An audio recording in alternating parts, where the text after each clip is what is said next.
Le Soleil est de retour sur Alès au même titre que les compétitions sur le pôle mécanique Alès-Cévennes. Aujourd'hui, nous accueillons la première manche du championnat de France vitesse moto ancienne. Je vous amène découvrir une catégorie atypique, les Monster Race. Vous allez découvrir des pilotes au grand cœur passionnés. En fait, c'est un ZX12R.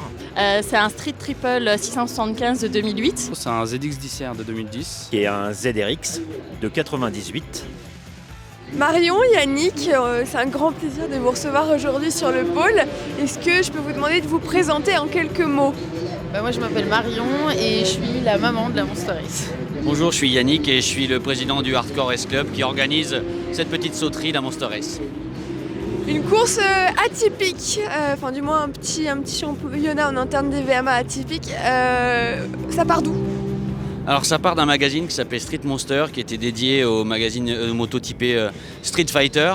Et en fait, on voyait parfois quelques préparations sur des salons qui étaient pas alignées, pas droites, etc. Nous, on s'est dit qu'on va quand même prouver qu'en fait que ces motos-là, même modifiées, pouvaient rouler et rouler vite. Donc on a dit on va créer une course. Donc on a créé cette course en 2011 sous l'égide d'Antoine, alias Hardcore. Et depuis maintenant 13 ans, on fait perdurer cette course-là, malgré qu'il soit parti en 2012. On continue le bébé, le magazine s'est arrêté, mais on a continué cette course. Et l'objectif, c'est de montrer qu'on peut avoir des motos qui sont très préparées et qui s'amusent en course. Et on a une particularité dans notre règlement, c'est que déjà il est varié, c'est-à-dire qu'on fait des courses de vitesse, on a fait de l'endurance aussi, on a fait de la course de côte. Et chaque année on fait du dragster aussi, du 200 mètres, ce qui permet de venir s'amuser différemment sur piste. Et l'enjeu, c'est de toute façon, c'est que la moto la plus belle avec le meilleur pilote gagne. Donc chaque week-end, en fait, on a 3 jurés qui viennent juger les motos sur des critères qu'on a définis, sur des niveaux de préparation, de finition, d'esthétique, en fait. Et donc le week-end, le vainqueur du week-end, c'est pas celui qui a juste gagné la course, c'est celui qui a aussi gagné ce qu'on appelle le Monster Show. Et donc c'est la moto la plus belle du week-end et ce qui va le plus vite. C'est ce mix des deux, en fait, qui fait l'essentiel de la course, quoi. Voilà. Au final, plein de petites courses qui montrent une certaine polyvalence sur ces motos. Tu veux bien nous les présenter, quelques anecdotes aussi de ces motos, si t'en as ? Alors cette année on va avoir un renard, on a une bouteille mobile parce qu'à tout moment sur le paddock il peut vous ouvrir une bouteille, bière ou une sans alcool, il n'y a pas de problème. On va avoir des swaps, on a 2-3 pilotes avec des swaps moteurs assez impressionnants, il faut aller voir en détail, c'est plus intéressant à voir. Mais quand on a un moteur d'Hayabusa dans un cadre qui n'a rien à voir, ça fait bizarre. On a une moto Cars aussi, on a même des modèles enfants, mais pour les adultes. Donc c'est assez sympa, faut venir voir, c'est plus sympa à regarder au détail. Un petit carnaval de la moto finalement, au niveau du coup de Monster Show et notamment donc, ce concours de beauté, comment ça se passe, sur quels critères sont évaluées les motos ? Alors on a 4 critères. Le premier, c'est garder ce lien avec le magazine. Donc en fait, il y a, je ne vais pas vous détailler les points, mais il y a une partie de la notation qui est dédiée à est-ce qu'on verrait cette moto en couverture du magazine. L'autre, ça va être la finition, c'est le niveau d'engagement qui a été mis dans la préparation. Est-ce qu'il y a des fils qui dépassent, est-ce que les soudures sont bien faites, comment est articulée la coque, est-ce qu'on voit des vides, des trous, est-ce que ça bouge pas. Donc ça, c'est un des deuxièmes critères. Enfin, on a aussi le niveau de préparation. Ça, c'est-à-dire par rapport à la moto de base, le nombre de choses qu'on a changées en fait. Là aussi, c'est le temps qui est passé dessus. Et c'est des choses que vous n'allez pas toujours voir au premier abord en passant devant les motos. Mais on a par exemple le ZX12R qui est en renard. Bon, déjà, c'est une vraie peau de renard, il faut le savoir. Hein. Et le compteur qu'il a, c'est lui qui l'a fabriqué de A à Z en fait, quoi. Il a fait le circuit imprimé, il a fait la programmation et il a créé son compteur, sachant que son métier, c'est agriculteur. Voilà, il n'est pas électrotechnicien, c'est les gens qui passent l'hiver à préparer leur moto. Donc en fait, ce niveau d'engagement, il compte là. Et ensuite, après, il y a tout le travail sur l'esthétique en fait, au global qui a été jugé et qui sera un peu aussi subjectif vis-à-vis des juges. C'est aussi pour ça que autant de courses on multiplie par 3. Comme ça, là cette année, on a 3 manches dans la saison. Donc il y aura 9 juges qui auront vu chaque moto. Donc c'est pour ça que ce critère varié fait qu'on diminue la subjectivité et qu'on arrive à avoir des motos qui gagnent et qui vont vite. Et le champion en titre, du coup, c'est cette ZX12R parce que l'année dernière, il est arrivé, il a descendu la moto du camion. Marion m'a appelé, il me dit contrôle technique, ils sont pas prêts, je crois, en fait. Quoi. Voilà, il y a une queue de renard. Mais voilà, il a poussé son délire, c'est quelqu'un qui vient de Dordogne, qui est à côté de Lascaux. Donc du coup, l'ambiance préhistorique marchait. Et des fois, vous verrez... Sa maman s'occupe de peau d'animaux. Ouais, t'es taxidermiste, donc c'est des vrais pots. Et du coup, il a poussé son délire et voilà, c'est un concept qu'on aime bien parce que cette moto-là, c'est un ZX12R, c'est un TGV, c'est fait pour faire de la grande route. Et là, il vient faire de la piste. Et son voisin, c'est un ZX9R avec un moteur ZX10. On a Inazuma, on a des motos qui en fait qui sont pas du tout forcément vouées à faire ça. Et comme on en parlait tout à l'heure, on a un certain background qui fait qu'aujourd'hui, on a eu CB500 Turbo, on l'a eu, je crois qu'il est venu une fois, ouais, je crois. Non. Il n'est pas venu, mais la moto était là, mais elle n'a pas roulé. Mais elle n'a pas roulé. On a eu un R1 Turbo, on a eu un KDR. Alors je donnerais. C'est un KDR, c'était un prototype avec un 4 de KTM, un moteur de DR800 Turbo avec des trains roulants de Triomphe et toute une carrosserie faite en aluminium à maison, en fait de A à Z, quoi. Chez lui, on a vraiment des gens qui s'investissent dans des prépas, pas forcément des professionnels. Alors on peut avoir un gros budget et aller tout faire préparer chez un professionnel, c'est pas l'objectif principal, mais ça se fait aussi. On prend tout type de personnes. Plus on bosse et plus on est récompensé en général, et plus on a de sous et plus on vient pour ça. Et l'objectif, c'est surtout de venir rigoler avec une moto qui nous plaise. Voilà, on ne demande pas aux gens de faire en fonction de ce que les gens vont aimer, on leur dit de préparer une moto qui leur plaît à eux et dans le type de prépa qu'ils aiment. Parce que l'objectif, c'est de faire dans les prépas qu'on voit plus dans les championnats et qu'on verra plus de moins en moins sur route. Donc voilà, c'est venir s'amuser avec ce qu'on aime venir rouler. Intéressant. Si je vous demande chacun 3 mots pour qualifier du coup l'ambiance qu'il y a sur les paddocks pour qu'un nouveau vienne participer à ces courses, qu'est-ce que vous me diriez ? Alors je pense qu'on va un peu dire les mêmes de toute façon, après on va se compléter, mais le premier c'est la solidarité, c'est parce qu'on est là, on fait toujours paddock commun. Le but c'est pas d'avoir des cumuls de barnums qui s'enchaînent, c'est nous on mange ensemble, on fait la fête ensemble, et si quelqu'un tombe, on va chercher les pièces, on va l'aider à remonter sa moto. C'est arrivé qu'on soit allé chercher des moteurs sur le bon coin pendant la nuit et que la moto le lendemain matin démarre. Plus d'une fois, c'est arrivé. Hein. Une très belle histoire d'ailleurs que vous m'avez dit au téléphone, est-ce que vous pouvez la raconter Oui, c'est parce que c'est pareil, c'est vrai qu'on en a plusieurs. Pour illustrer ce mot-là, parce que je pense que c'est vraiment le principal, mais on a tout au niveau pilote, donc il y a des pilotes qui viennent se remettre à la piste, il y en a qui commencent aussi. Et on a eu un petit jeune, Alexis, la première fois il est venu, la première session il est tombé. Et c'était à Carole, et du coup ça l'a traumatisé un peu parce qu'il se dit mince, j'ai fait une bêtise, est-ce que je vais y arriver? Donc il était en train de trembler, à moitié en train de pleurer, et pendant qu'en fait on essayait de le remettre de ses émotions, mais il y en a d'autres qui ont réparé sa moto. Donc en 20 minutes sa moto était réparée, c'était rien, c'était un sélecteur, mais il a compris où il était tombé, et depuis exceptionnellement il n'est pas là aujourd'hui parce qu'il passait des examens, mais sinon voilà, c'est quelqu'un qui rentre dans la famille, parce qu'on aime bien dire ce mot là, et c'est pour ça qu'on l'appelle maman aussi, c'est qu'on a cette solidarité qui compte. Et 2 autres mots, c'est l'atypique.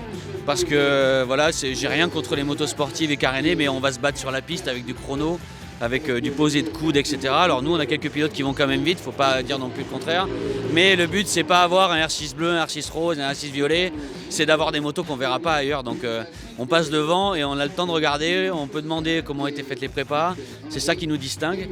Et enfin, le dernier, c'est la bonne ambiance, parce que voilà, on veut maintenir ça, on a toujours trouvé les activités qui sont atypiques et on fait marrer. On a déjà fait du ventriglisse pendant les pauses, on a fait du villebocquet, c'est du billebocquet mais avec un villebroquin. On a fait la pistanque, on fait de la pétanque mais avec des pistons de 50 et de 125. Voilà, on a fait des concours de PlayStation une année aussi. On a des piscines régulièrement dans les bennes des pick-up en fonction de qui a fait le trajet. On a une piscine qui nous a été donnée, pareil, parce que des fois il fait très chaud sur les week-ends moto, donc quand on peut avoir de l'eau, on fait ce qu'on peut. Voilà. Après les 3 mots, c'est ça, hein, c'est famille, solidarité et bonne ambiance. Faut pas venir pour un chrono. Alors si pour un chrono, il y aura toujours 2-3 copains pour venir tirer une bourre. Nous, l'objectif, c'est qu'ils ne se retrouvent pas tout seuls sur piste. Parce qu'il n'y a rien de plus long pour un pistard que de se retrouver tout seul sur un circuit, à pas pouvoir rouler ou à juste être tout seul à se faire son tour de circuit. Non, nous, il y aura des gens de tous les niveaux. Là, sur le circuit d'Alès, on part de 1,24,0 à, je crois que le plus tard est en 1,40. Et tout le monde roule ensemble et tout le monde se passe bien et on n'a jamais eu d'accident là-dessus. En tout cas, il y en a qui vont débattre, on en a, ça arrive, mais jamais sur les problèmes de vitesse et jamais sur des différenciations de ce qu'on a. Donc nous, c'est la différence qui fait ça. On fait rouler tout le monde, il n'y a pas de minima et on y tient, et même toute la bizarrerie que vous verrez dans nos motos, toutes nos motos passent au CT, sont toujours passées malgré leurs critères, parce qu'on a quand même des carénages très limités, et on est toujours félicité par le jury, une bonne ambiance. Là, c'est la première fois qu'on a inauguré le nouveau système de sonomètre dynamique, personne n'est passé au-dessus. Donc voilà, on est toujours bien vu aussi de la FFM, et on le sait parce qu'on est tellement bizarre, qu'on est tellement attendu Quand vous voyez le renard débarquer, bon, voilà. Mais non, on est des bons élèves et on met un point d'honneur à l'être aussi, quoi. Et on sait accompagner ceux qui commencent. En fait, là où ça peut faire peur de s'engager sur un championnat, parce qu'il y a beaucoup de choses à faire. Quand on veut faire de la piste, il y a quand même beaucoup de choses à mettre en place. Et sans parler de budget et de choses comme ça, nous, on est là avec Yannick pour ne pas avoir cette charge mentale sur le pilote qui traîne et qui finalement, on se rend compte, met des freins à certaines personnes. Avec quelle moto on peut venir rouler sur cette compétition ? Alors pour rentrer dans la Monster Race, il y a deux conditions. La première, c'est pas avoir de titre. Donc justement, quand je disais parfois que voilà, on veut pas courir après le chrono, ceux qui sont titrés sur un championnat national, en fait, ils peuvent pas venir rouler parce qu'on veut pas un gros différentiel de vitesse, voilà, avec un mec qui domine tout. L'autre côté, c'est la moto. Donc la moto aujourd'hui, c'est en théorie, d'abord la première règle, c'est pas de plastique. Donc on peut garder d'origine en termes de carrosserie que le réservoir et le garde-boue avant. Donc l'arrière de la moto doit être changé. Il ne doit pas y avoir de carénage latéraux, il ne doit pas y avoir de demi-bulle ou tête de fourche. Ce sont des têtes de fourche street minimalistes. Après, ça peut être café racer en bracelet ou avec un guidon street, peu importe. Mais c'est 600 cm3 minimum. Si c'est en dessous, c'est à partir de 500 et suralimenté, donc avec un turbo ou un compresseur.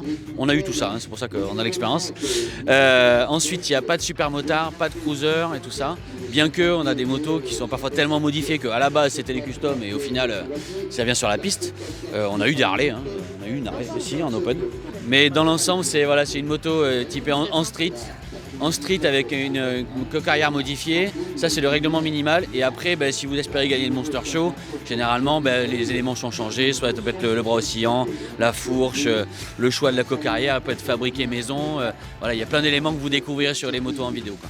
Et autre élément aussi super important que je trouve dans votre règlement finalement qui fait sens et qui répond du coup à cette solidarité et à cet esprit de famille, c'est qu'il n'y a pas de pré-grille en fait. Est-ce que vous pouvez nous en parler un peu plus ? Alors ça c'est le truc de Marion, c'est que comme on disait, c'est qu'on essaie d'aider tout le monde. Donc on veut aussi limiter les coûts. Et aujourd'hui, quand on fait une pré-grille, ok, c'est quelque chose de sécurité aussi pour l'organisation et pour les pilotes, que de se venir avant et d'avoir les chauffantes sur les béquilles et tout ça. Nous, si on veut limiter les coûts, c'est aussi parfois il y a des gens qui viennent tout seuls rouler. Et donc en fait, on essaie de ne pas faire de pré-grille, mais par contre, on veut que les motos partent les pneus chauds. Donc en fait, on organise et quand nos pilotes arrivent là-bas, ils sont là au dernier moment, dans l'ordre, et ils n'ont plus qu'à rentrer sur piste. Et ça, c'est le travail, c'est aussi pour ça que Marion, on l'appelle maman, c'est parce que c'est elle qui dirige. C'est le chef d'orchestre de tout ça. Surtout après un week-end d'Apo ou après avoir fait 2 km de plus que les pilotes en piste, j'ai dit on va investir dans des Toki, ça va pas être possible. Et en fait voilà, il y a beaucoup de catégories qui font pas de pré-grille. Je sais qu'on a beaucoup de collègues dans des championnats qui font pas de pré-grille, mais souvent c'est parce qu'ils n'ont pas le droit sur leur championnat. Donc les pilotes ont l'habitude de rouler avec des pneus froids ou des pneus non chauffés comme ça. Nous les garçons, ils viennent de tout type de championnat. Souvent on a des gens qui viennent de championnats où la couverture chauffante est obligatoire partout. Pour avoir la couverture chauffante partout, il faut avoir 2 paires ou alors il faut avoir 2 personnes qui courent plus vite que le motard pour arriver en pré-grille. On n'a pas ça et je ne peux pas moi passer mon temps à courir pour 18 pilotes, ça va pas être possible. Donc ouais, c'est partir tous ensemble. Normalement ça fait des images sympas parce qu'on est tous ensemble en groupe et les garçons connaissent leur place après. Donc en fait sur la pré-grille, il n'y a pas ce moment d'angoisse de se dire je suis où. Non, ils arrivent, ils savent où est leur linéaire, ils vont s'installer. Et on n'aime pas l'ambiance, on n'est pas là pour les championnats du monde en fait, quoi. C'est le chrono, on regarde pour se situer par rapport aux copains, mais l'important c'est de s'amuser en piste. Au final, on veut pas un mec qui gagne. Voilà, on s'en fiche, quoi. Là, les coupes, vous irez montrer, elles sont dans ma voiture. Vous verrez demain, on va les peindre en noir mat. C'est des coupes que j'ai achetées d'occasion dans la semaine. Des fois, il y a un petit chat, un joueur de boule, un joueur de judo, mais ça fait partie du délire depuis le début pour marquer qu'il n'y a rien à gagner, parce qu'on veut qu'il n'y ait pas d'enjeu et qu'on se batte pas pour ça, en fait, quoi. Donc voilà, le champion du monde du quartier, pas notre trip en fait, quoi. Voilà, et le vainqueur c'est généralement le plus humble du paddock au final, quoi. Et on est bien content de ça, voilà. On essaie de le garder, quoi. Une très belle histoire qui émane de cette course. Merci de nous la partager et puis passez un bon week-end sur le pôle mécanique à la Cévennes. Merci à vous. En fait, moi j'ai commencé par la course de côte et j'ai croisé la Monster Race sur ces épreuves-là. Surtout que j'avais envie d'avoir une moto un peu personnalisée, c'est ce que j'avais l'habitude de faire en course de côte. Vous avez une moto particulière. Moi, quand on m'a présenté ces championnats, c'est la première moto dont on m'a parlé. Vous pouvez nous la présenter, de quoi elle est constituée? En fait, c'est un ZX12R, donc c'est une grosse routière un peu sportive à la base. Donc j'ai rajouté dessus un train avant de sportif, de ZX10, pour qu'elle soit encore plus radicale. Et après j'ai fait une décoration un petit peu qui sort du lot. Voilà. Ce que vous préférez sur votre moto, c'est quoi? Ce que j'aime beaucoup, c'est le moteur, parce que c'est un gros 1200 très coupleux qui est très agréable à conduire. Et ça, j'aime beaucoup. Ouais. Et pourquoi cette catégorie? Parce qu'elle est vraiment atypique et qu'en fin de compte, c'est vraiment monsieur tout le monde qui peut préparer sa moto. On reflète vraiment ce que nous, on fait dans notre garage. Et en fin de compte, c'est Border Live, c'est vraiment tout ce qu'on ne peut pas faire sur tout ce qui est interdit sur route, nous, on peut se permettre. Votre moto, est-ce que vous pouvez nous la présenter, à savoir que vous n'êtes pas de ce milieu de la course à la base. On peut revenir aussi justement sur ça, sur le milieu du dragster, c'est bien ça? Tout à fait. Donc j'ai commencé en 2005 le dragster en France. J'ai arrêté il y a 2 ans, manque de course et plus manque de motivation aussi. Et en fin de compte, la piste, j'avais déjà fait un petit peu de découverte piste et en fin de compte la moto se prêtait aussi un petit peu au jeu et j'ai continué avec cette petite moto qui est un ZRX de 98, un vieux roadster de chez Kawasaki où j'ai greffé pas mal de pièces que j'avais en stock à la maison. Pas mal de pièces, notamment le moteur qui est assez important, démesuré, dément même. Complètement, parce que c'était un moteur d'Hayabusa, première génération que j'ai préparé. Et là on sort 185 chevaux à la roue arrière. Donc ça commence à souffler un petit peu. On a du mal à me doubler. Après dans les virages, oui, parce que je freine un petit peu plus tôt que tout le monde, vu le poids aussi de la machine. Mais en bout de ligne droite, oui, pas mal de concurrents ont vraiment du mal à me doubler. Au niveau des modifications qui ont été opérées, il y a quoi d'autre? Donc une fourche d'Hayabusa première génération, jantes carbone, Rotobox de chez Panigale, officiellement Panigale, radiateur de 1000 CBR, donc moteur d'Hayabusa, bras oscillant de Ducati 1098 Street Fighter, 2 pots d'échappement de Speed Triple Triumph, un arrière en fibre de 750 GSXR et je pense qu'on a fait le tour. Comment ça se passe pour adapter toutes ces pièces entre elles finalement? J'avais mon moteur à la maison, je l'ai positionné et en fin de compte ça s'est fait comme on met une chaussure avec le chausse-pied, quelques petites modifs de fixation mais c'est rentré tout seul. Quel est l'élément que vous préférez le plus sur votre moto? Je dirais que les jantes carbone là depuis une semaine qui sont posées dessus, ça flash. C'est ce qu'on repère le plus selon vous sur votre moto? Je pense que déjà un moteur de ZRX, normalement c'est un refroidissement à huile. Et là en fin de compte, le fait de voir un radiateur et d'avoir un gros moteur comme ça, oui c'est vrai que le moteur d'Hayabusa impose aussi de son volume aussi. Et quand on sait ce qu'il y a dedans, oui, ça chante encore un peu plus. Et sur ce week-end, vous roulez en combien au niveau du chrono? Très très loin on va dire. Je suis pas dernier, c'est déjà ça. Je dois être avant-dernier. C'est pas grave. Le principal c'est de rouler, se faire plaisir. Et c'est vrai qu'à la Monster on a à la fois la piste, des points pour la piste, mais aussi des points pour l'esthétique. Et vous misez beaucoup sur l'esthétique? Je pense, oui. Je pense que ça peut marcher. L'année dernière j'ai fini 5e du championnat, grâce un peu à l'esthétique aussi. Et grâce à l'esthétique, je venais d'arriver et en fin de compte, il y a 3 ans, j'ai fini 3e du championnat.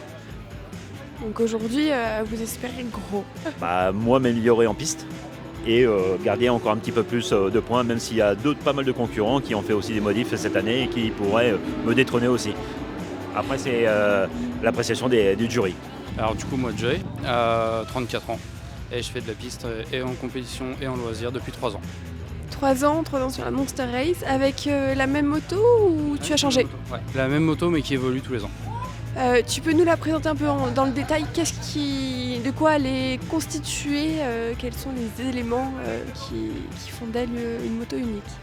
Alors en gros, c'est un ZX10R de 2010 avec un train avant de S1000RR 2014, un freinage de KTM 1290 de 2023, une jante de Aprilia de 2001. Tout le train arrière, c'est du Honda VFR. Avec des années différentes pour certaines pièces. Et après, sur la partie carénage, c'est quasiment que des carénages que j'ai fabriqués. Ok.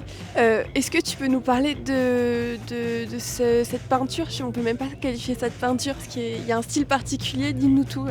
Alors c'est une base de peinture à la bombe avec tous des dessins au Posca, au stylo, au feutre, avec plusieurs mines différentes et tout à la main. Pourquoi avoir choisi voilà, ce visuel?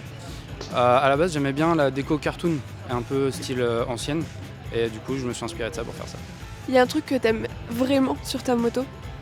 La peinture, je suis quand même assez fier parce que ça m'a pris du temps. Combien de temps à peu près? Juste pour la déco, sans parler des couleurs et du vernis, 17 heures.